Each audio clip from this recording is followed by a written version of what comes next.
Selamat pagi Bapak Ibu yang terkasih dalam Tuhan. Shalom. Ya, puji Tuhan karena di pagi hari yang indah ini kita telah diberikan tubuh yang sehat oleh Tuhan dan kita juga boleh datang bersama-sama kembali untuk beribadah kepada Tuhan. Mari kita menyiapkan hidup kita untuk boleh menikmati hadirat Tuhan dan seluruh rangkaian ibadah kita pada hari ini, agar melalui ibadah ini sungguh-sungguh kita boleh merasakan cinta kasih Tuhan, boleh mengalir dalam hidup kita. Saya undang jemaat untuk kita bangkit berdiri, kita masuk dalam saat teduh.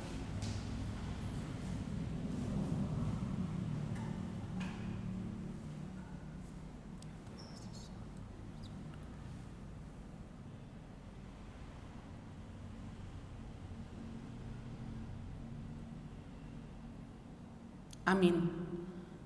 Saudara dalam kasih Tuhan, kami menyambut saudara sekalian untuk datang menghadap Tuhan. Dan kebaktian kita pada pagi hari ini, kita mau landaskan pada pengakuan bahwa pertolongan kita datangnya dari Tuhan yang menciptakan langit dan bumi, yang kasih setianya kekal untuk selama-lamanya, dan yang tidak pernah meninggalkan perbuatan tangannya. Amin. Tuhan berada di bait suci-Nya, semua hadapan Tuhan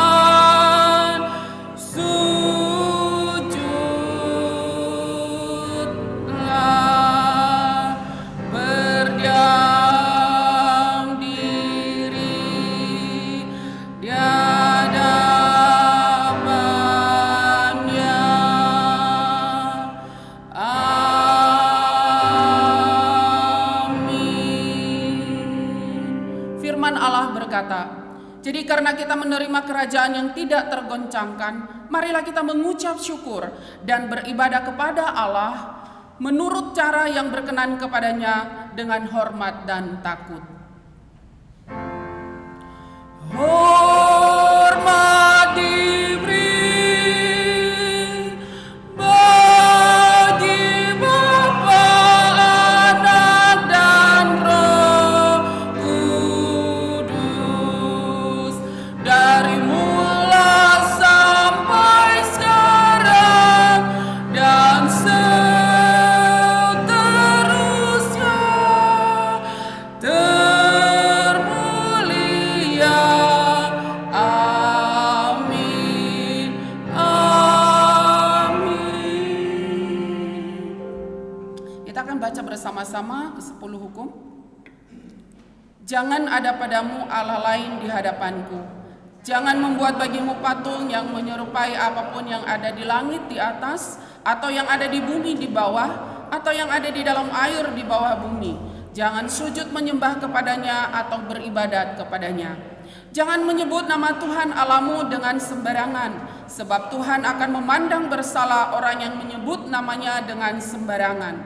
Ingat dan kuduskanlah hari Sabat. Hormatilah ayahmu dan ibumu, supaya lanjut umurmu di tanah yang diberikan Tuhan Allahmu kepadamu. Jangan membunuh, jangan berzina, jangan mencuri, jangan mengucapkan saksi dusta tentang sesamamu, jangan mengingini rumah sesamamu, jangan mengingini istrinya atau hambanya laki-laki atau hambanya perempuan atau lembunya atau keledainya atau apapun yang dipunyai sesamamu. Mohon maaf, ada orang di luar sebentar, mungkin ada yang bisa lihat, ada mbah-mbah pakai jilbab lagi ke sini. Ya, mari kita lanjutkan ibadah ini. Kita akan bersama-sama menaikkan pujian kita kepada Tuhan. Suci, suci, suci.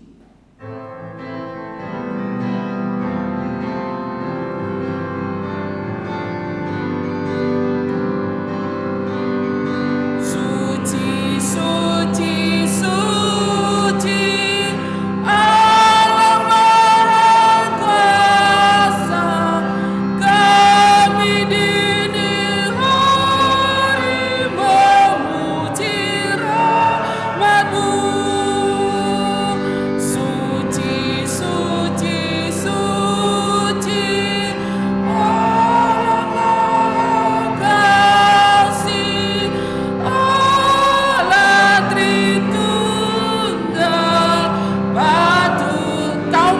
saja, suci, suci, suci.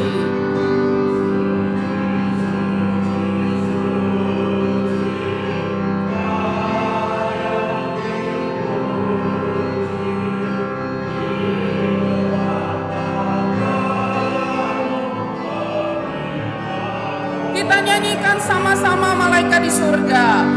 Malaikat di surga bersujud menyembah Allah yang ada selama-lamanya. Kita masuk di dalam doa syafaat yang pada pagi hari ini akan dipimpin oleh Saudari Leni. Kami persilakan.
Amin.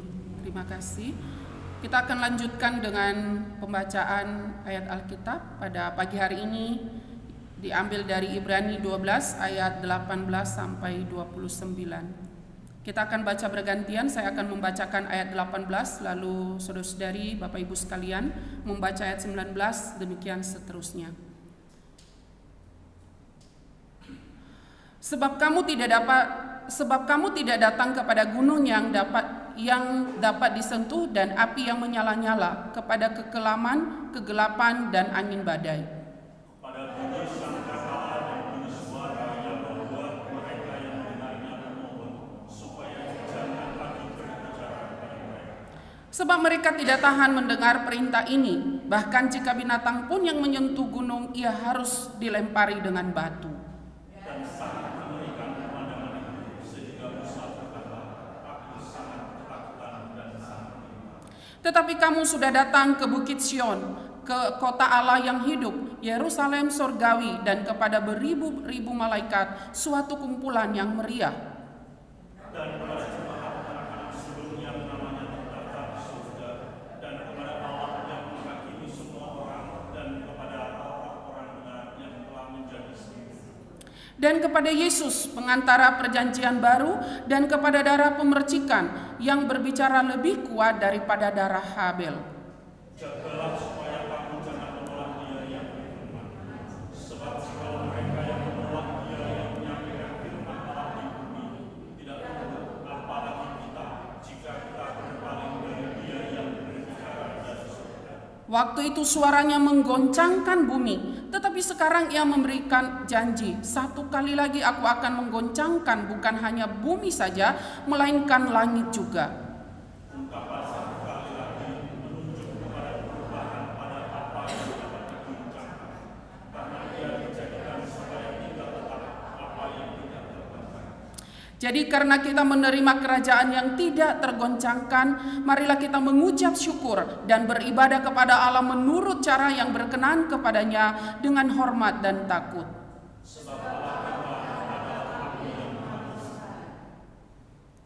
Cuma dipersilakan untuk duduk.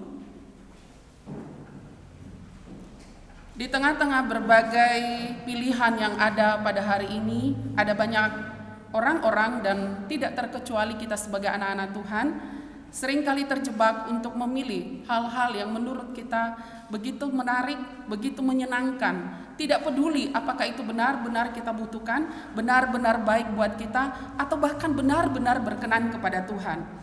Tapi kita bersyukur jikalau saudara-saudari dan setiap kita yang hadir di dalam ruangan ini, kita boleh memilih Tuhan.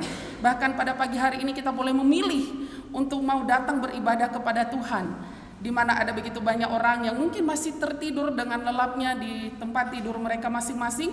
Tapi hari ini kita mau memilih, aku mau menjadi anak-anak Tuhan, aku mau beribadah menyembah Tuhan.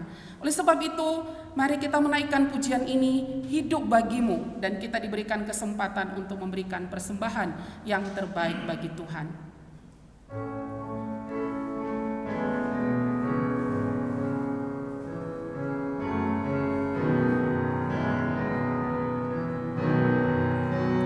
Hidup bagimu, serahkan diriku, seluruh hidupku perkenankanmu, dan ku mau setia turut kehendakmu, memikul salib ikut Tuhanku.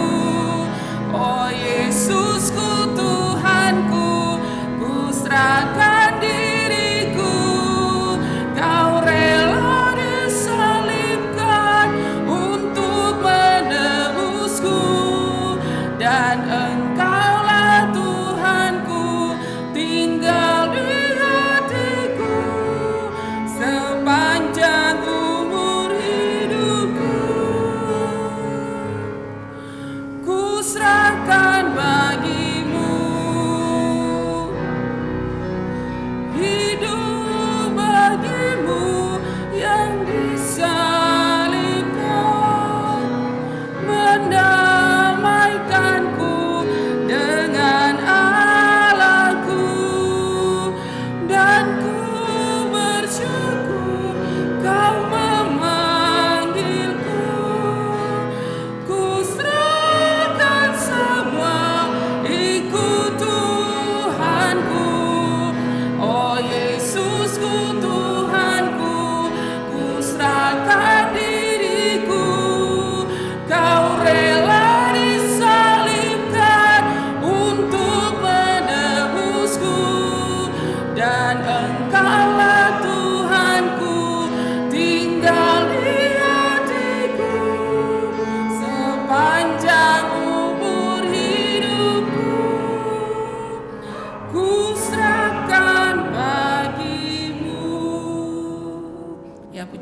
biarlah pujian ini sungguh-sungguh boleh menjadi doa bagi setiap kita. Mari kita menyerahkan persembahan kita kepada Tuhan melalui doa syukur yang pada pagi hari ini akan dipimpin oleh Bapak Tanto. Kami persilahkan.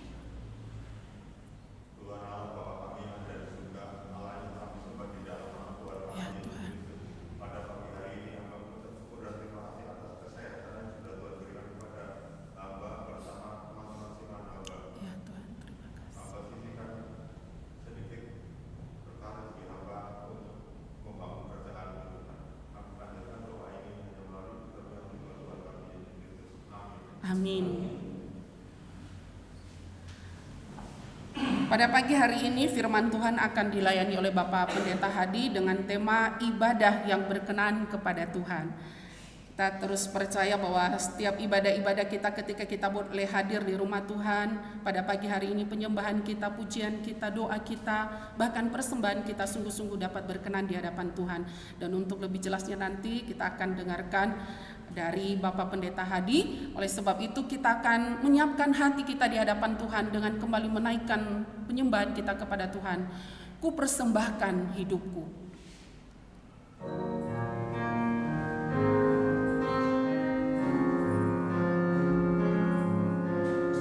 Kaum wanita terlebih dahulu.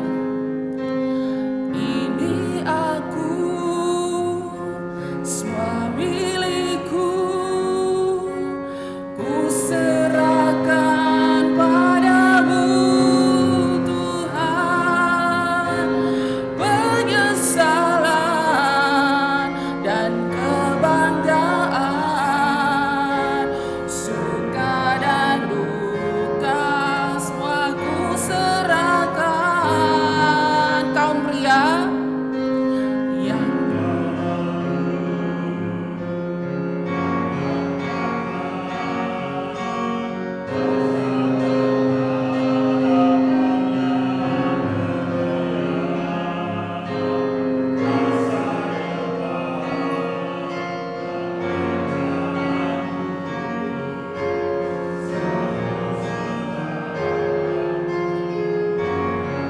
kita nyanyikan sama-sama, aku persembahkan hidupku. Ku persembahkan hidupku kepadamu Tuhan. Untuk kemuliaan-Mu ku berikan hidup ini sebagai persembahan yang berkenan padamu. Kita nyanyikan, ku persembahkan jemaat. Saya ajak bangkit berdiri. Ku persembahkan hidupku kepadamu Tuhan. Untuk kemuliaan-Mu ku berikan hidup ini sebagai persembahan yang berkenan padamu. Kita katakan sekali lagi dengan sungguh-sungguh, ku persembahkan hidupku Tuhan. Ku persembahkan hidupku kepadamu Tuhan. Untuk kemuliaan-Mu ku berikan. Kepada hambanya saya persilakan.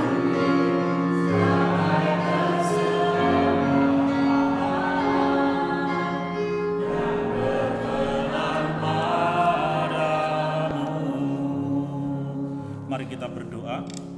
Sebagaimana lagu pujian yang kami naikkan di hadapan-Mu Tuhan, bahwa kami mau mempersembahkan hidup kami hanya untuk kemuliaan akan nama-Mu. Oleh sebab itu Tuhan, kiranya Roh Kudus-Mu terus membimbing kami sebagai anak-anak-Mu, supaya kami menjadi pribadi-pribadi yang mau taat dan setia dan hidup kudus di hadapan-Mu Tuhan. Kami serahkan akan pemberitaan firman Tuhan pada pagi hari ini ke dalam tangan Tuhan. Kiranya kebenaran firman Tuhan yang sudah kami baca dan akan kami renungkan, menolong setiap kami Tuhan, memberikan pengertian kepada setiap kami, bagaimana kami harus hidup kudus di hadapan-Mu, dan bagaimana kami harus memiliki sikap yang benar, sikap yang berkenan ketika kami datang beribadah kepadamu, ataupun sikap yang benar ketika kami menjalani seluruh kehidupan kami di tengah-tengah dunia ini. Urapi hamba-Mu Tuhan, pakai hamba-Mu untuk menyampaikan kebenaran firman-Mu, sehingga firman ini menjadi berkat untuk setiap kami dan menjadi sarana bagi pertumbuhan iman rohani kami. Terima kasih Bapa, di dalam nama Tuhan Yesus kami berdoa. Amin. Silakan jemaat duduk kembali. Shalom saudara-saudaraku yang dikasihi oleh Tuhan.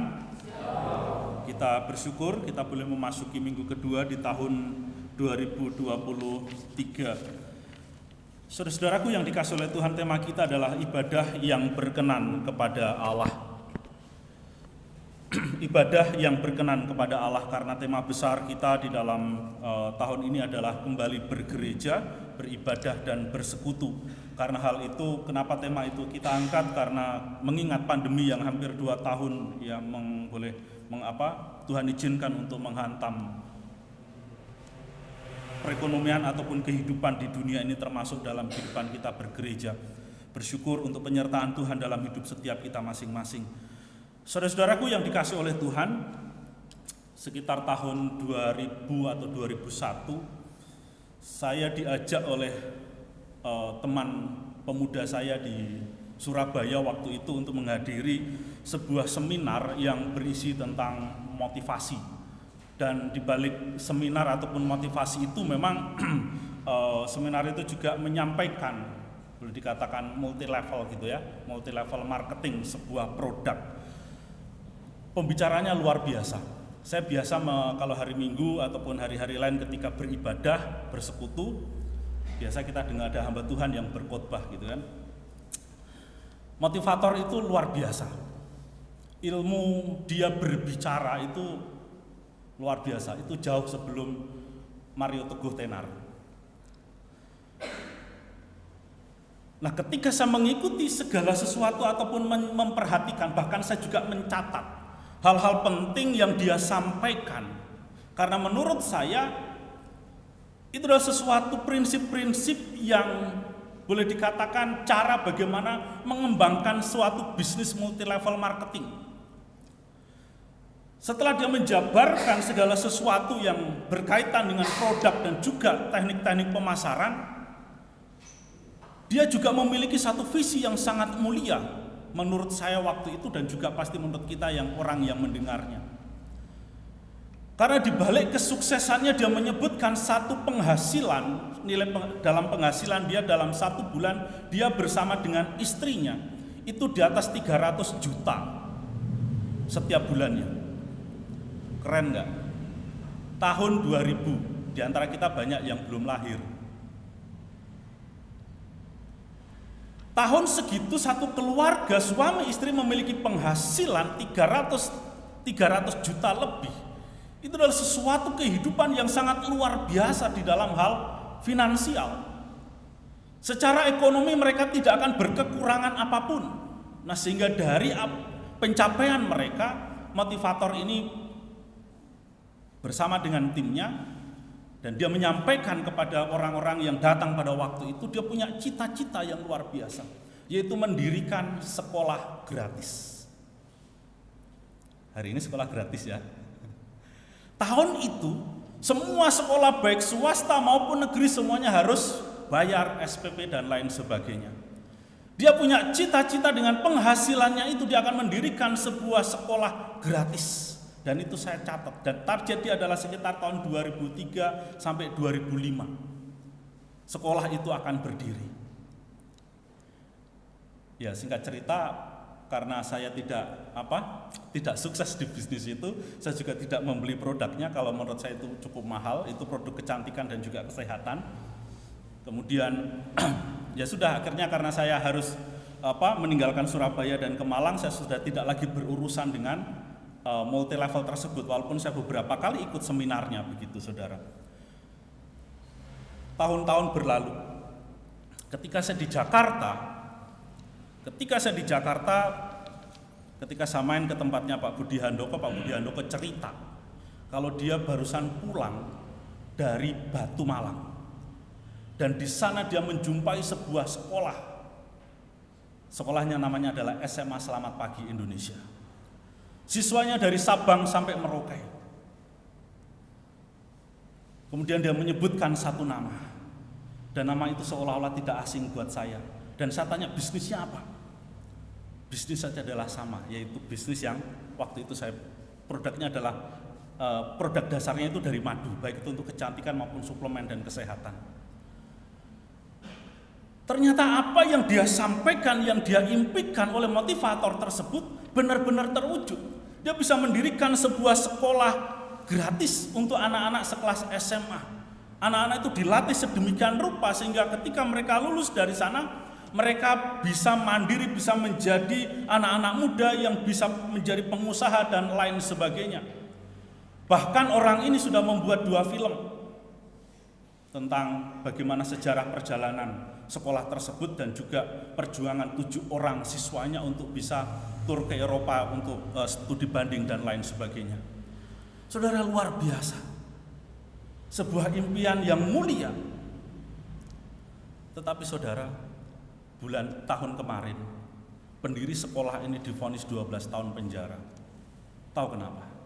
Karena melakukan pelecehan seksual terhadap siswi-siswinya.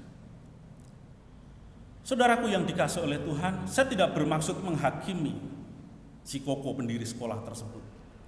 Tetapi dari bagian ini kita bisa melihat bahwa di dalam kehidupan seorang pribadi atau di dalam kehidupan manusia, kita harus memiliki sebuah konsistensi di dalam menjaga kekudusan hidup, di dalam mengikut Tuhan. Sebagai seorang Kristen, saudara dan saya sudah ditebus oleh Tuhan supaya hidup kita ini memiliki kehidupan yang beribadah, memiliki kehidupan yang berkenan kepada Tuhan.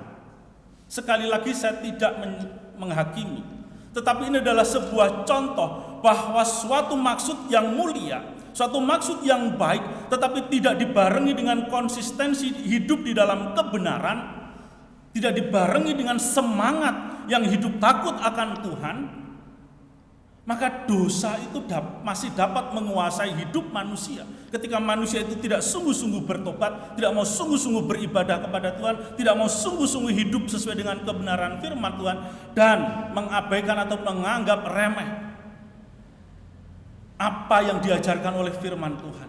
Ketidaktaatan kepada kebenaran firman Tuhan akan membuat manusia yang sekalipun ia mampu berbuat baik dan memiliki pemikiran yang baik dan mulia untuk menolong sesamanya, tetapi dia juga akan tetap bisa jatuh ke dalam dosa. Saudara, jangankan tokoh pendiri sekolah tersebut, kita lihat juga Daud.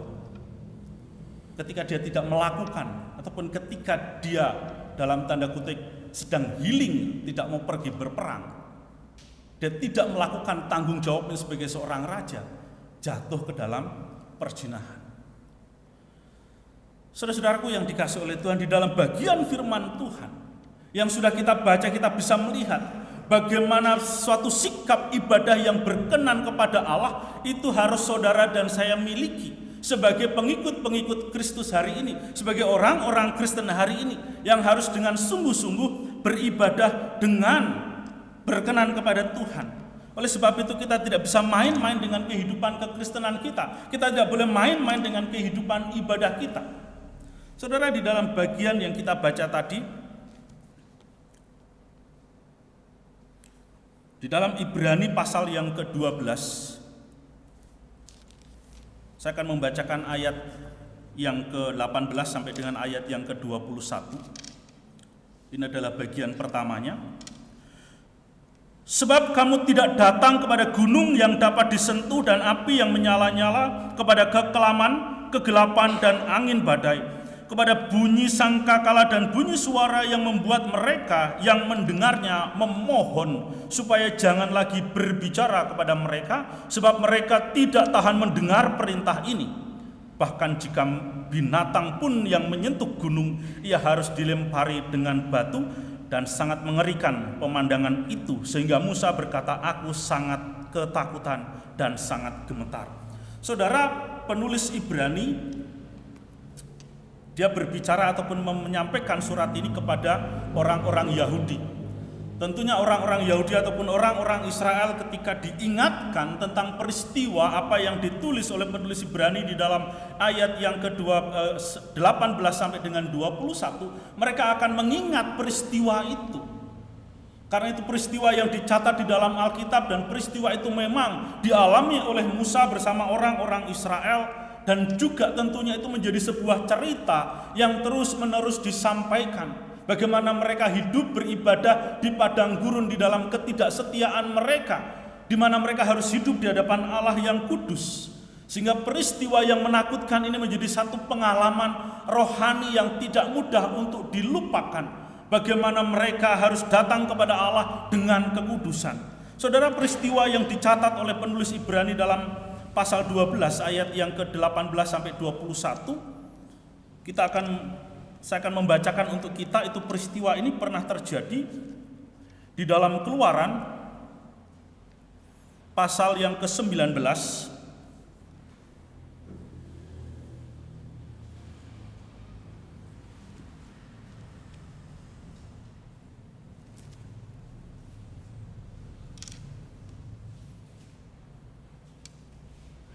ayat yang ke-16 sampai dengan ayat yang ke-20. Ini hanya salah satu bagian saja.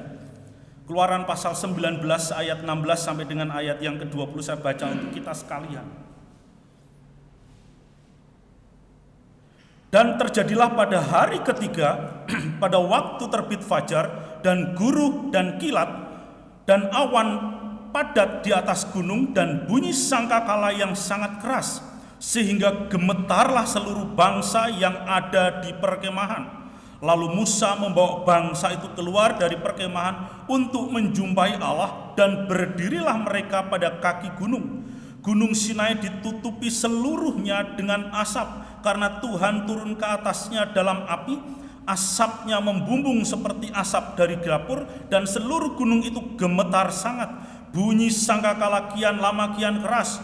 Berbicaralah Musa, lalu Allah menjawabnya dalam guruh. Lalu turunlah Tuhan ke atas gunung Sinai, ke atas puncak gunung itu. Maka Tuhan memanggil Musa ke puncak gunung itu, dan naiklah Musa ke atas.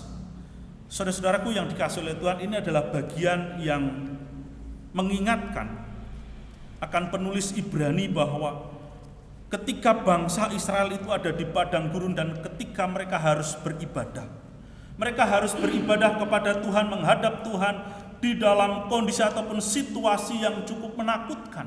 Karena kehadiran Allah di tengah-tengah bangsa itu di atas melalui gunung Sinai yang ada di hadapan mereka. Ketika mereka beribadah, mereka harus menghadap gunung Sinai, karena disitulah Allah menampakkan diri. Karena gunung Sinai adalah tempat di mana Allah berfirman ataupun menyampaikan firman Tuhan itu kepada Musa, supaya Musa menyampaikan apa yang difirmankan itu kepada bangsa Israel. Saudara-saudaraku yang dikasihi oleh Tuhan, di dalam kekudusan ataupun di dalam pemilihan Allah terhadap bangsa Israel, Allah mau supaya bangsa Israel itu menjadi bangsa yang kudus, milik kepunyaan Allah, yang di mana mereka harus mengkhususkan seluruh kehidupan mereka untuk beribadah kepada Allah. Mereka dipanggil untuk menjadi bangsa yang kudus, supaya di dalam seluruh kehidupan mereka melakukan kebenaran firman Tuhan. Mereka hidup di dalam ketaatan seperti apa yang dituntut oleh Allah. Jadi saudaraku yang dikasihi oleh Tuhan, apa yang menjadi tugas daripada Nabi Musa untuk menyampaikan pesan Tuhan ataupun firman Tuhan kepada Israel, itu menjadi satu tanggung jawab yang tidak mudah. Karena Musa tahu bahwa bangsa Israel adalah bangsa yang tegar tengkuk, di mana setiap kali ia datang kepada Tuhan, dia selalu memohon supaya Allah berbelas kasihan kepada bangsa Israel yang sudah mengalami Tuhan, yang sudah mengalami mujizat Tuhan di dalam hidup mereka, yang sudah mengalami ataupun melihat tanda-tanda mujizat di hadapan mereka, ataupun peristiwa-peristiwa supranatural yang begitu luar biasa di hadapan mereka, tetapi mereka tetap hidup di dalam ketidaktaatan. Sehingga inilah yang menjadi satu beban yang berat buat seorang Musa sebagai seorang pribadi yang mengerti, memahami umat yang dia gembalakan di hadapan Tuhan. Sehingga bagaimana Musa ini harus terus-menerus mengawasi ataupun menjaga kehidupan umat Israel. Tetapi yang namanya manusia tetap saja mereka memberontak. Tetap saja mereka tidak mau taat untuk beribadah dengan sungguh-sungguh di hadapan Tuhan. Sehingga waktunya ketika mereka akan beribadah, bagaimana Harun yang bertugas, yang memiliki tanggung jawab sebagai seorang imam, yang harus memimpin bangsa itu untuk beribadah kepada Tuhan, bagaimana Harun harus juga menjaga kekudusan hidupnya, supaya ia berkenan untuk memimpin ataupun membawa umat Israel itu untuk beribadah kepada Tuhan. Saudara-saudaraku yang dikasihi oleh Tuhan, minggu lalu saya katakan bahwa ibadah kita kepada Tuhan itu adalah urusan pribadi kita dengan Tuhan. Kekudusan hidup kita itu hanya Tuhan yang tahu, hanya kita yang tahu, orang lain tidak tahu. Dan orang lain juga tidak perlu tahu untuk mengetahui kehidupan ataupun dosa-dosa sesamanya. Penting sekali di dalam hidup kita sebagai pengikut-pengikut Kristus memiliki tanggung jawab ini secara pribadi di hadapan Tuhan. Karena Tuhan menuntut saudara dan saya, Tuhan sudah menguduskan saudara melalui darah Yesus di atas kayu salib, supaya kita hidup kudus dan di dalam hidup kita mau taat setia di dalam ibadah kita kepada Tuhan. Di dalam seluruh kehidupan kita menjaga kekudusan hidup kita agar kita menjadi pribadi-pribadi yang berkenan kepada Tuhan. Musa tahu bagaimana bangsa Israel begitu sulit untuk dikendalikan. Mereka memiliki nafsu yang begitu luar biasa, memiliki semangat untuk berjinah dengan perempuan-perempuan bangsa lain yang ada di sekitar mereka. Sehingga ketika mereka mau diajak untuk beribadah, bukan hanya Musa saja yang ada di dalam ketakutan, tetapi juga tentunya Harun sebagai seorang imam dan seluruh umat itu juga akan merasa ketakutan. Apakah mereka selama ini sudah hidup kudus di hadapan Tuhan ataukah belum? Nah, sehingga sebelum mereka melakukan ibadah, mereka harus dikuduskan, mereka harus disucikan dengan berbagai macam syarat-syarat dan ketetapan ketentuan yang begitu banyak. Inilah yang menjadi beban berat dalam tanda kutip bagi umat Israel ketika itu.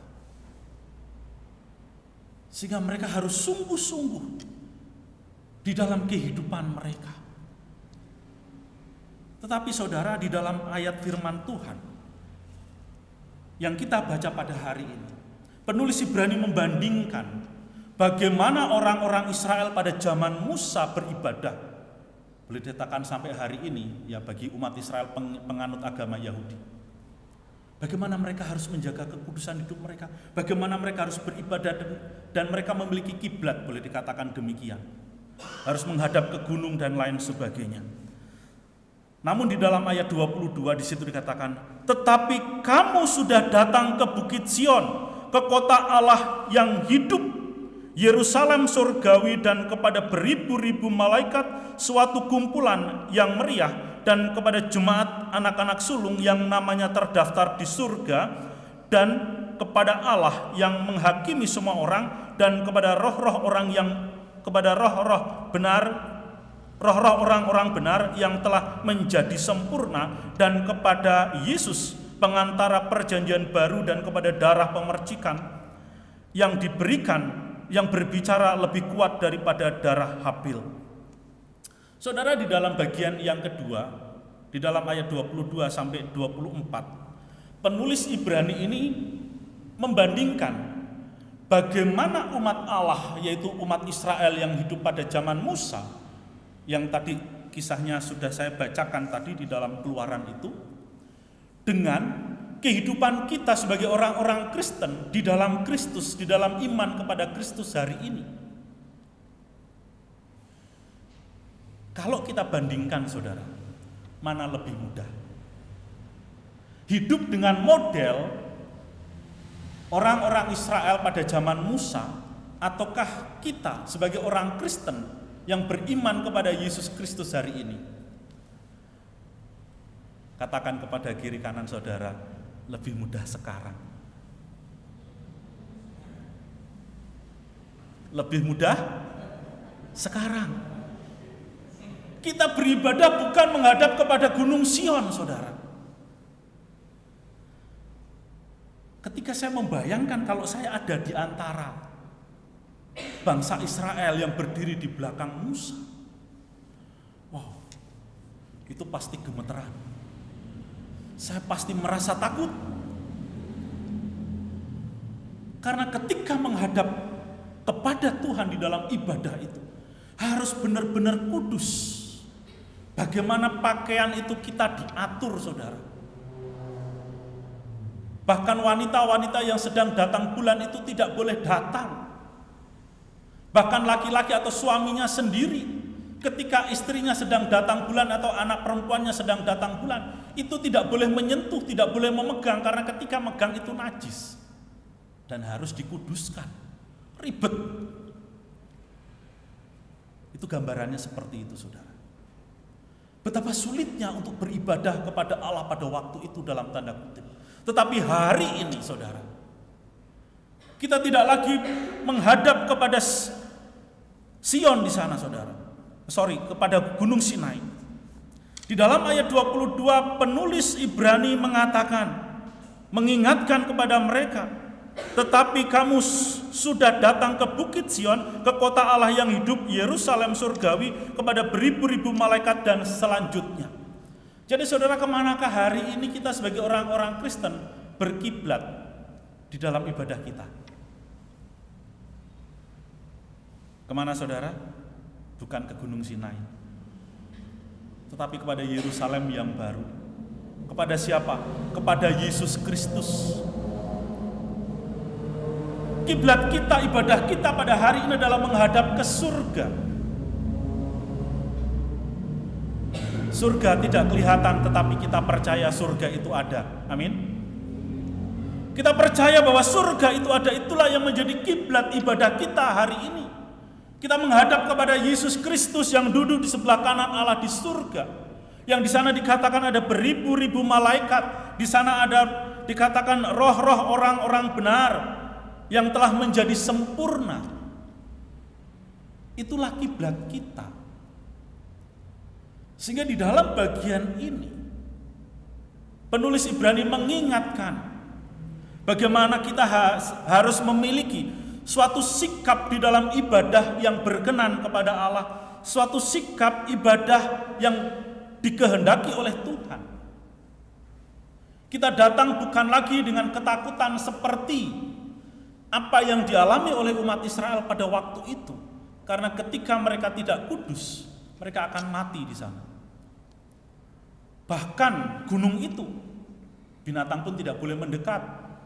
Kalau ada yang mendekat di sana harus dilempari sampai mati dan lain sebagainya. Nah, sehingga di dalam bagian yang ketiga, bagian yang kedua ayat 25 dan seterusnya, jagalah supaya kamu jangan menolak Dia yang berfirman, sebab jikalau mereka yang menolak Dia yang menyampaikan firman Allah di bumi tidak luput, apalagi kita jika kita berpaling dari Dia yang berbicara dari surga.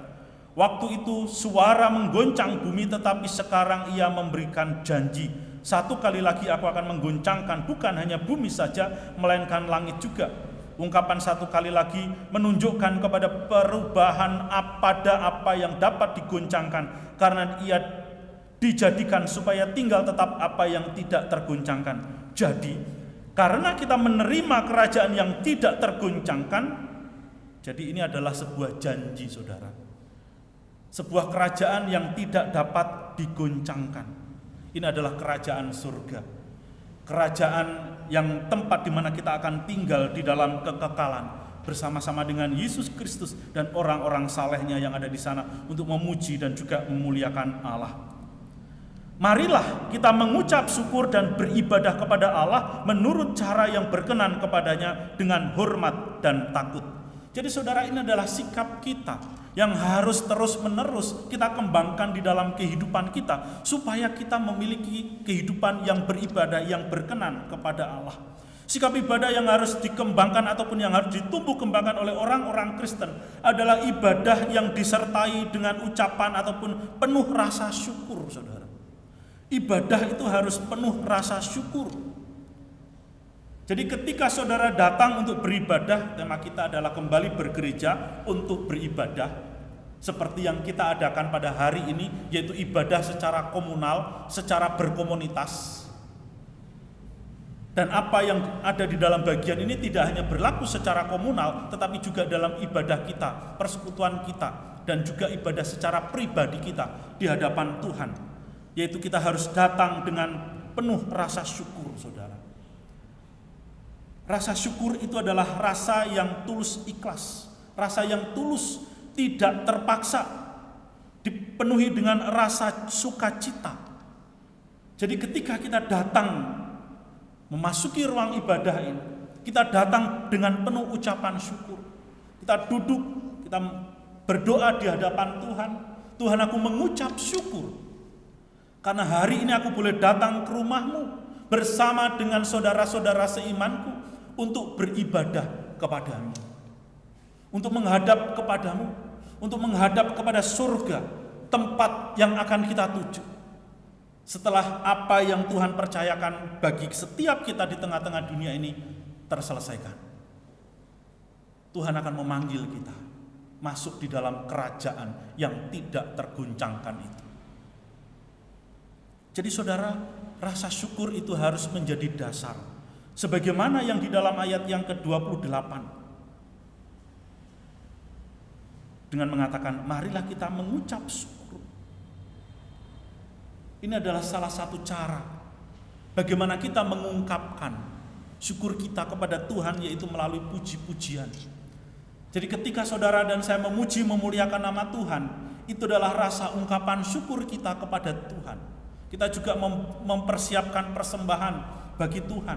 Persembahan itu kita berikan bukan karena Tuhan itu kekurangan, bukan. Tetapi itu adalah wujud rasa syukur karena Tuhan sudah memberkati hidup kita masing-masing. Jadi sekali lagi, konsep persembahan yang kita persembahkan itu bukan supaya hidup kita diberkati Tuhan, bukan. Tetapi hidup kita sudah diberkati Tuhan. Paham ya? Hidup kita sudah diberkati Tuhan, kita menyatakan syukur kita. Bukan hanya melalui apa yang kita persembahkan berupa materi, tetapi juga hidup kita. Hidupku sudah diberkati Tuhan, maka hari ini aku datang ke rumah Tuhan untuk menyatakan syukur. Karena rasa syukur bukan hanya melalui persembahan, tetapi juga melalui pelayanan. Nanti kita akan lihat itu di bagian selanjutnya. Jadi saudara, rasa syukur kita itu kita ungkapkan. Karena apa? Tuhan sudah memberkati hidup kita di masa-masa yang sudah kita lewati. Jadi konsepnya jangan aku datang ke rumah Tuhan supaya hidupku diberkati, bukan. Karena saya sudah diberkati. Aku memberikan persembahan, jangan supaya nanti aku diberkati, enggak. Karena kita tidak tahu sepulang dari gereja, Tuhan bisa panggil kita enggak? Bisa. Sehingga berkat-berkat yang selama ini kita nikmati, tidak lagi kita nikmati. Mati, ya kan? Jadi itu yang harus kita pahami. Bersyukur itu adalah menyatakan apa yang sudah Tuhan kerjakan. Dan kita berdoa bagaimana supaya Tuhan juga memberkati kehidupan kita di hari-hari mendatang. Kalau Tuhan masih mengizinkan kita hidup di tengah-tengah dunia ini. Jadi saudaraku yang dikasih oleh Tuhan, milikilah rasa syukur itu. Kalau rasa syukur itu ada, maka kita akan datang ke rumah Tuhan itu dengan sukacita. Bukan untuk mengkritik ataupun menggerutu, ya, bukan untuk melihat kekurangan saudara kita yang lain, kekurangan pelayanan dan lain sebagainya, bukan itu. Karena rasa syukur itu kita persembahkan di hadapan Tuhan untuk Tuhan.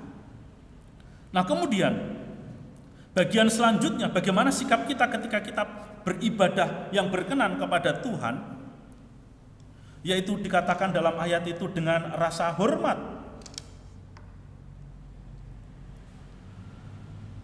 Dengan hormat, saudara. Apa sih yang dimaksudkan dengan rasa hormat ini? Ketika kita datang beribadah kepada Tuhan, rasa hormat itu harus kita miliki. Artinya ketika kita datang beribadah di tempat ini, kita datang itu tidak asal-asalan. Ya, yang penting aku datang lah. Entah mau tepat waktu, entah telat, entah bagaimana, yang penting aku datang. Asal-asalan, tidak mempersiapkan diri dengan baik. Tidak ada persiapan dari rumah. Sehingga segala sesuatu yang kita lakukan itu asal-asalan. Bukan rutinitas gitu ya. Datang ke beribadah itu bukan rutinitas, bukan kewajiban. Tetapi aku mau datang untuk memberikan hormatku kepada Tuhan bersama dengan anggota keluarga, dengan saudara-saudara seimanku. Rasa hormat itu juga melakukan persiapan dengan baik, melakukan mental dengan baik, dengan mempersiapkan segala sesuatunya itu dengan baik, saudara. Misalkan buat hari ini yang pelayanan, malam sebelum tidur itu baju sudah disiapkan. Tujuannya apa? Kalau telat bangun tidak gerubak-gerubuk. Baju dipersiapkan, kalau belum disetrika mungkin disetrika dulu. Ini persiapannya salah satunya. Sepatu misalkan, baju apa yang aku pakai? Apakah hari ini tim pelayan ada dress code tersendiri? Ini adalah cara bagaimana kita belajar secara secara kasat mata gitu ya. Kita ada persiapan yang baik untuk tim pelayan belajar ya dengan baik. Yang main musik berlatih, lagu-lagunya dipersiapkan. Jadi bukan asal-asalan saudara ibadah yang kita lakukan pada hari ini ataupun di hari-hari Minggu. Semuanya sudah disusun, siapa yang bertugas, siapa yang khotbah. Lagu-lagu apa yang akan dinyanyikan, siapa pemain musiknya, bagaimana temponya dan lain sebagainya. Semuanya harus dipersiapkan. Ini adalah sebagai salah satu bentuk rasa hormat kita kepada Allah melalui ibadah itu. Saudara dapat bayangkan kalau tadi misalkan Bu Rita di sini, ini contoh, tapi itu nggak terjadi gitu kan. Kita akan menyanyi satu lagu. Kira-kira lagu apa ya? Jose lagu apa? Yang Jose suka. Jose masih mikir. Lalu tanya ke Intan, lagu apa Intan? Kacau nggak ibadahnya? Kacau. Nggak ada persiapan. Ketemu lagunya, oh ya kita nyanyi lagu Haleluya 12 kali. Teriak, Grace tolong siapin lagu Haleluya 12 kali. Cari di YouTube. 5 menit baru tayang misalkan. Bagaimana kacaunya? Belum lagi musiknya. Bu, kuncinya pakai apa? Gitu kan. Kunci Inggris. Pakai kunci C gitu misalkan. Wah, nyari-nyari dulu. Lagunya gimana? Haleluya, haleluya. Oh, saya nggak tahu lagunya, Bu. Kacau ya kan? Semuanya harus kita persiapkan. Ini adalah sebagai rasa hormat kita kepada Tuhan. Ibadah itu harus dipersiapkan dengan segala sesuatunya. Jadi memang membutuhkan satu pengorbanan, saudara. Sebagai rasa hormat kita di hadapan Tuhan. Kenapa? Karena kita adalah manusia yang lemah, penuh dengan kekurangan, sehingga segala sesuatu yang akan kita persembahkan di hadapan Tuhan, itu harus kita persiapkan lebih dahulu, supaya segala sesuatunya itu berjalan dengan baik, segala sesuatunya berjalan dengan lancar. Itu yang Tuhan Allah kehendaki. Karena seringkali kalau kita menyinggung hari pertama, kedua, ketiga di dalam penciptaan, menunjukkan bahwa Allah itu suka, cinta akan keteraturan. Segala sesuatunya teratur. Allah menciptakan itu semua, siang dan malam. Bahkan juga di dalam aturan-aturan orang Yahudi Taurat itu, semuanya diatur. 7 hari Tuhan menciptakan hari pertama sampai ke-7, 6 hari kamu bekerja, hari ke-7 harus beristirahat, khususkan buat Tuhan, harus berhenti dari seluruh aktivitasmu, menguduskan hari Sabat. Semuanya ada keteraturan. Kalau di dalam aturan-aturan Taurat itu luar biasa, tetapi sebetulnya itu sebagian besar sudah kita adopsi dalam kita sehari, di dalam aturan kehidupan kita sehari-hari, ya kan, termasuk penanggalan itu. Hari Senin, Selasa, Rabu, Kamis, Jumat, Sabtu, Minggu kita ibadah. Keteraturan, saudara. Dan ketika kita hidup di dalam keteraturan yang Tuhan inginkan, yang sudah Tuhan tetapkan, itulah wujud rasa hormat kita kepada Tuhan. Nah, sehingga ketika kita datang beribadah, kita pun harus terus-menerus mengembangkan rasa hormat ini. Kita tahu ibadah kita jam 7. Kalau bisa kita harus menyiapkan waktu sebelum jam 7 saya sudah sampai. di gereja. Ini juga adalah rasa hormat kita, salah satu cara bagaimana kita beribadah berkenan kepada Tuhan. Supaya apa? Supaya kehadiran kita itu tidak mengganggu anggota jemaat yang lainnya. Ya walaupun mungkin kita nggak merasa terganggu, karena apa? Sudah terbiasa. Tetapi ketika kita menunjukkan rasa hormat kita adalah kita mempersiapkan waktu. Kalau yang selama ini mungkin agak susah bangun gitu ya, saya mengajarkan kepada anak saya, sekarang saya sudah bilang itu, saya tidak akan pernah membangunkanmu kalau pagi, tolong sebelum tidur setting alarm. Kalau kamu telat sekolah itu tanggung jawabmu, bukan tanggung jawab papa. Paling telat jam 7, kamu udah sampai di sekolah. Masuknya kan jam 7.15 ya Mei ya. Tapi saya bilang sama dia jam 7:15, jam 7 paling telat kamu harus ada di sekolah. Kenapa? Supaya nggak gerusak-gerusuk. Supaya kamu ada waktu mempersiapkan diri, supaya kamu ada waktu untuk berinteraksi dengan teman-temanmu, supaya pas jangan sedang belajar, guru sedang menerangkan, kamu ngobrol sama temanmu. Konsentrasi, fokus. Itu adalah cara kita hormat di dalam hal ibadah. Oleh sebab itu saudara, ada hal yang lain yang sering kali mengganggu orang dalam ibadah, khususnya hari-hari ini. Ini, kalau kita pegang ini, termasuk saya kalau pegang ini, ketika ibadah, itu ada kecenderungan untuk lihat, betul ya? Siapa yang WA? Atau iseng. Kalau anak-anak muda, tolong HP-nya disimpan. Buat lihat Alkitab, serius buat apa? Lihat Alkitab. Sementara pendeta khotbah dia main game atau buka aplikasi apa. Kalau di sekolah, anak-anak di sekolah, HP-nya dikumpulin nggak pas mata pelajaran? Oh, enggak. Kalau saya waktu di Jakarta ngajar, siswa itu hanya pegang HP pada jam istirahat. Setiap kali bel gitu kan, HP dikumpulkan sama koordinator di kelas, siapin keranjang depan, tumpuk di sana. Supaya apa? Konsentrasi. Menghormati guru. Kenapa? Karena apa yang diajarkan oleh guru adalah ilmu yang membekali anak-anak itu sekolah. Supaya anak-anak itu bisa konsentrasi. Kalau HP nggak dikumpulin, tergoda nggak buka HP pas guru ngajar?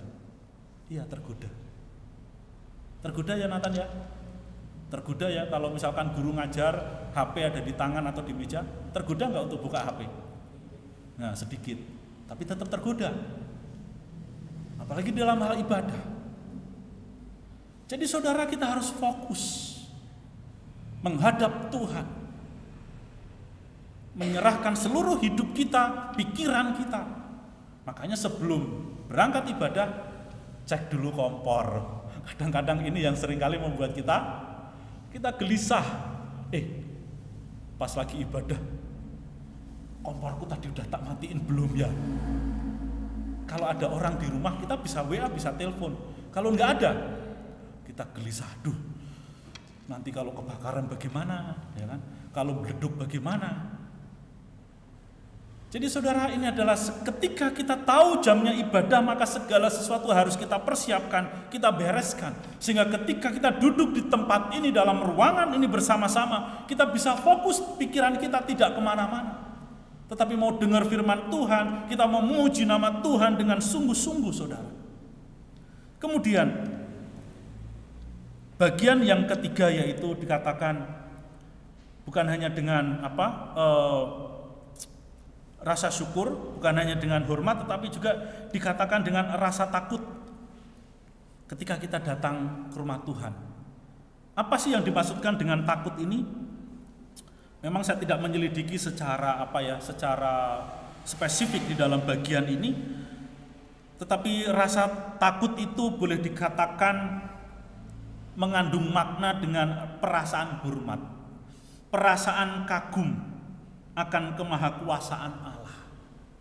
Jadi ketika kita datang beribadah, kemudian kita menghadap kepada kerajaan surga, kepada Yesus Kristus yang ada di surga dan malaikat-malaikat di sana, ya, dengan roh-roh orang-orang benar yang dikatakan di dalam bagian itu, menghadap kepada hadirat Allah, kita harus memiliki rasa takut, rasa hormat, rasa kagum bahwa Allah yang kita sembah, Allah yang kita puji, yang kita muliakan adalah Allah yang berkuasa, Allah yang berdaulat atas kehidupan kita. Jadi perasaan inilah yang harus saudara dan saya kembangkan, karena di dalam Amsal dikatakan bahwa takut akan Tuhan adalah permulaan pengetahuan. Jadi ketika saudara dan saya datang di hadapan Tuhan, ketika kita beribadah secara komunal di hadapan Tuhan, kita mau mengerti, kita mau mengenal apa yang Tuhan Allah mau untuk kita kerjakan, untuk kita lakukan di dalam hidup kita.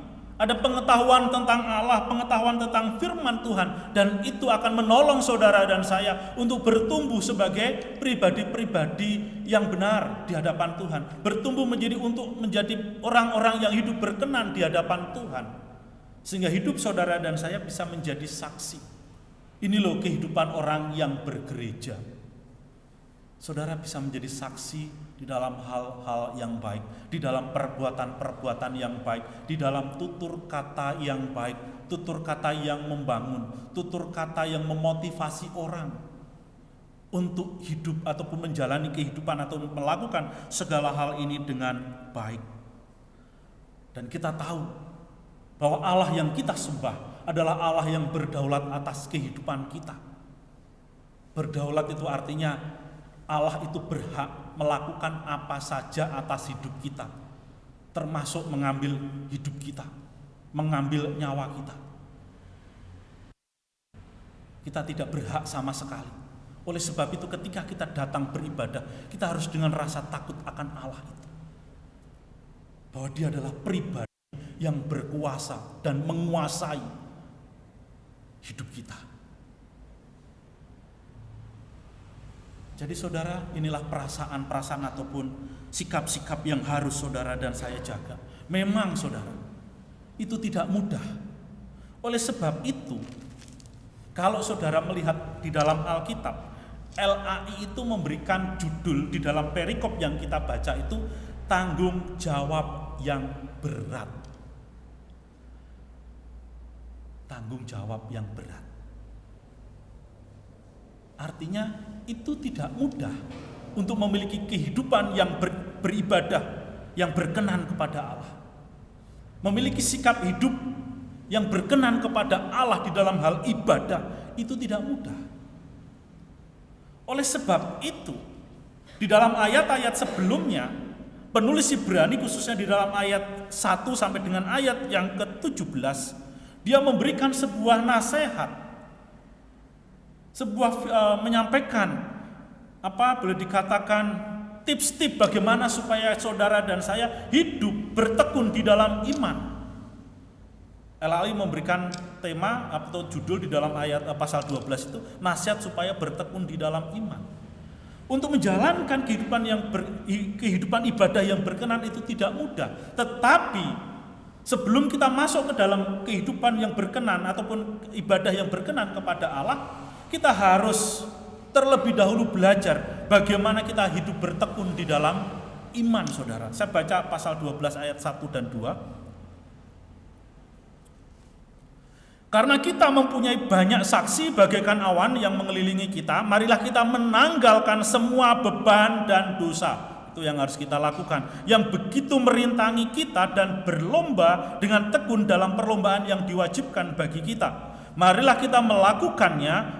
Perlombaan yang dimaksudkan adalah perlombaan iman. Marilah kita melakukannya dengan mata yang tertuju kepada siapa? Yaitu Yesus yang memimpin kita dalam iman, yang membawa iman kita itu kepada kesempurnaan. Jadi ketika saudara dan saya menjadi orang-orang Kristen, mau hidup di dalam iman, iman itu akan membuat hidup saudara dan saya menjadi sempurna seperti Kristus. Jadi kalau orang Kristen tanya, bisa nggak sempurna seperti Kristus? Bisa. Ayatnya di mana? Tuh, barusan saya baca. Kemudian tadi di dalam bagian yang diuraikan tentang kiblat tadi itu, kemana kita menghadap? Kepada Yesus Kristus yang ada di surga, di mana di sana ada roh-roh orang-orang benar yang telah menjadi sempurna. Jadi ketika kita memahami itu, kita harus semangat menghidupi iman kita. yang dengan mengabaikan kehinaan tekun memikul salib ganti sukacita yang disediakan bagi dia yang sekarang duduk di sebelah kanan tahta Allah. Itu menunjuk kepada Yesus Kristus. Itulah kiblat kita.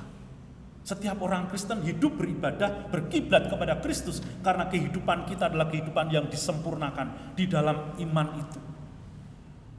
Lalu apa yang harus kita realisasikan? Realisasinya ada di dalam ayat yang ke-14. Ini salah satunya. 14, 15 dan seterusnya di situ. Berusahalah hidup damai dengan semua orang. Jadi hidup damai itu tidak boleh pilih-pilih, tetapi dengan siapa? Dengan semua orang. Dan kejarlah kekudusan. Hidup kudus, jauhi segala dosa. Sebab tanpa kekudusan tidak seorang pun akan melihat Tuhan. Jagalah supaya jangan ada seorang pun menjauhkan diri dari kasih karunia Allah, agar jangan tumbuh akar yang pahit yang menimbulkan kerusuhan dan mencemarkan banyak orang. Jadi ini adalah bagaimana kita harus menjaga kekudusan di dalam kehidupan komunal atau dalam kehidupan kita berjemaat. Supaya apa? Supaya jangan sampai kita itu mencemarkan banyak orang. Janganlah ada orang yang menjadi cabul atau mempunyai nafsu yang rendah seperti Esau yang menjual hak kesulungannya untuk sepiring makanan. Jadi ini artinya menghalalkan segala cara untuk mendapatkan makanan dan melupakan akan ajaran iman, melupakan akan kebenaran firman Tuhan.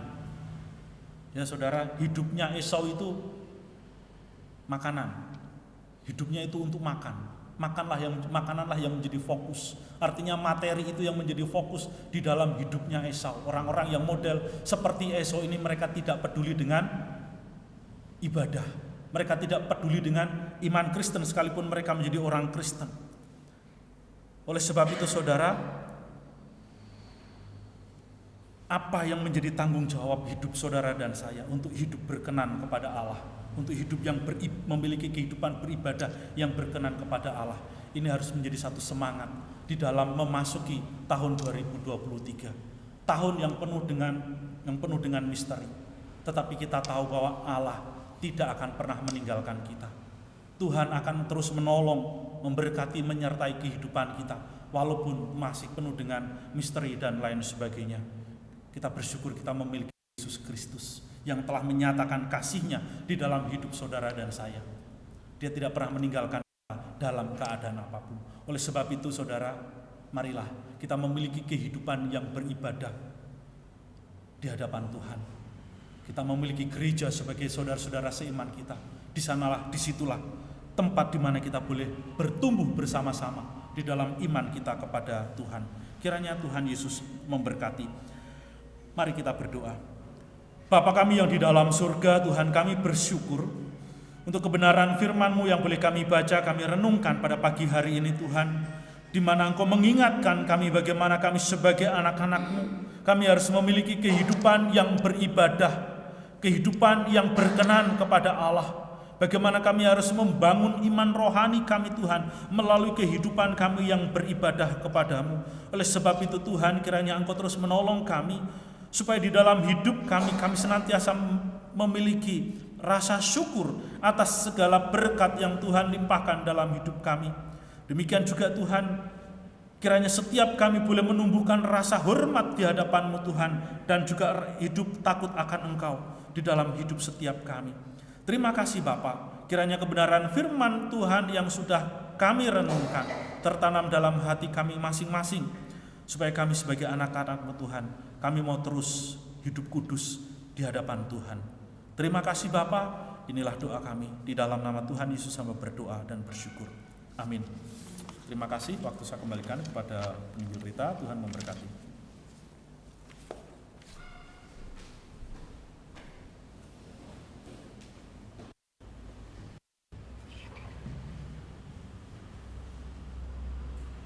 Ya, terima kasih kepada Bapak Pendeta Hadi yang sudah menyampaikan firman Tuhan pada pagi hari ini, dan biarlah firman Tuhan ini boleh terus berkobar dalam hati kita, mengingatkan kita untuk menjadi anak-anak Tuhan, jemaat Tuhan yang mau setia beribadah setiap hari Minggu.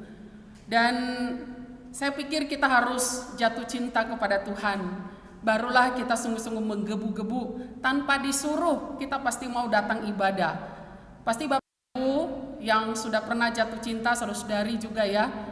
Kalau udah namanya jatuh cinta itu, katanya gunung dan lautan pun akan gunung didaki dan lautan pun diseberangi. Nah, saya yakin juga kita nggak mau mencari-cari alasan lagi setiap hari Minggu. Kalau kita udah jatuh cinta sama Tuhan, kita pasti punya inisiatif untuk mau datang beribadah kepada Tuhan. Saya ingat Pak Hadi itu waktu saya pelayanan di Semarang, dia pulang saat itu di Jepara. Dia datang ke Semarang itu naik motor tua loh Bapak Ibu. Karena saking cintanya dia ke saya gitu. Perjalanan dari Jepara ke Semarang itu cukup jauh dan dia naik motor tua lagi. Lalu ketika kami ngobrol, saya tanya dia, kira-kira kalau saat ini saya ada di Semarang lagi, kamu dari Jepara masih mau nggak naik motor tua ke Semarang untuk ketemu dia? Dia bilang, oh pasti mau dong. Wah, puji Tuhan ya. Dia bilang pasti mau, karena cinta aku sama kamu itu bukan semakin pudar, tapi justru semakin besar. Wah, keren gitu ya. Apalagi kamu sekarang udah bukan lagi pacar saya, tapi istri saya gitu. Harus selalu ada di hati saya, dan saya nggak bisa jauh-jauh dari kamu. Nah, Bapak Ibu, ini contoh buat kita. Kalau kita sungguh-sungguh jatuh cinta sama Tuhan, minta, kita berdoa, Tuhan berikan aku hati yang jatuh cinta sama Tuhan. Supaya setiap waktu ada ibadah, saya pasti mau datang ke gereja. Amin ya Bapak Ibu?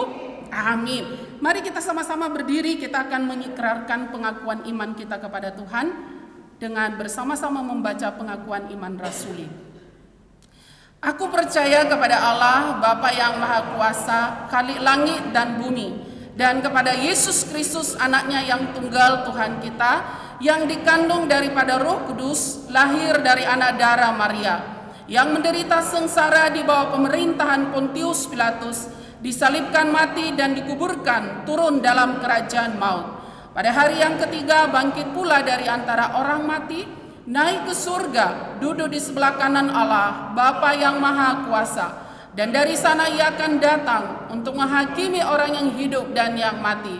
Aku percaya kepada Roh Kudus, gereja yang kudus dan am, persekutuan orang kudus, pengampunan dosa, kebangkitan tubuh, dan hidup yang kekal. Amin. Kita akan kembalikan segala puji dan hormat kita kepada Tuhan dalam ibadah ini dengan menaikkan pujian doksologi, dan nanti kita akan terima doa berkat dari Bapak Pendeta Hadi, kemudian kita sambut dengan pujian amin. Puji Allah sumber berkat, puji Dia Swacipta, puji Dia para malaikat, Bapa, Putra, dan Roh Kudus. Amin.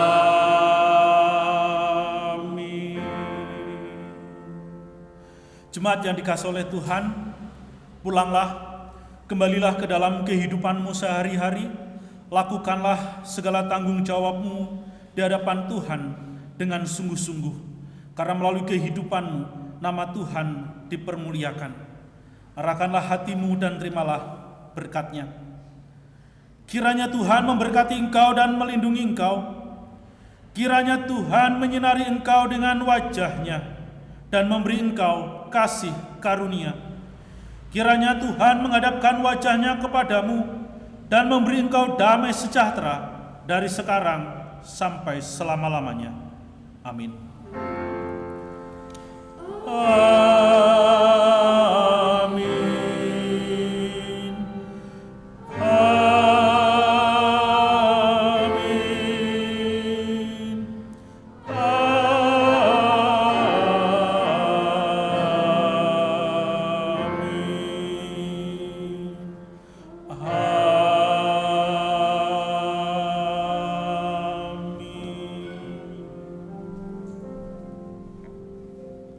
Jemaat dipersilakan untuk duduk.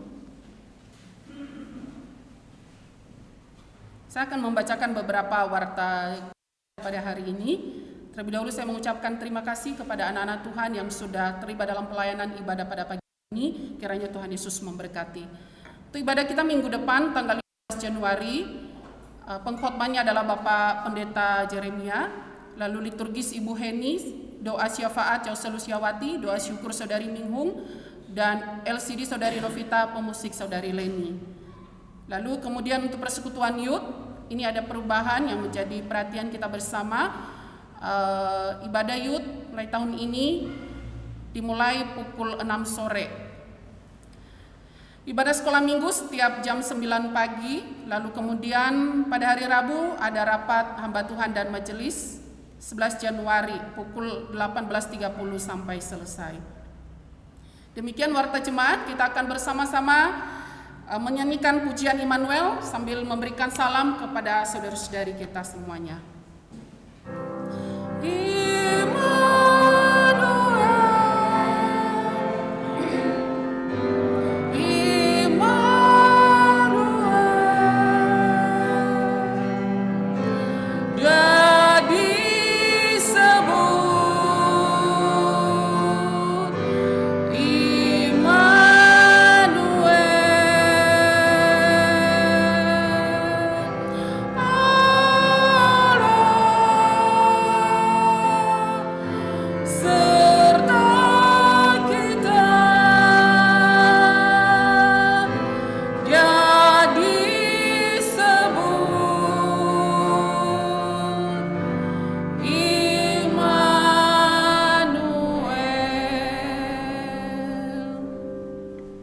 Silakan mengambil saat teduh, ibadah kita selesai, selamat hari Minggu dan Tuhan Yesus memberkati.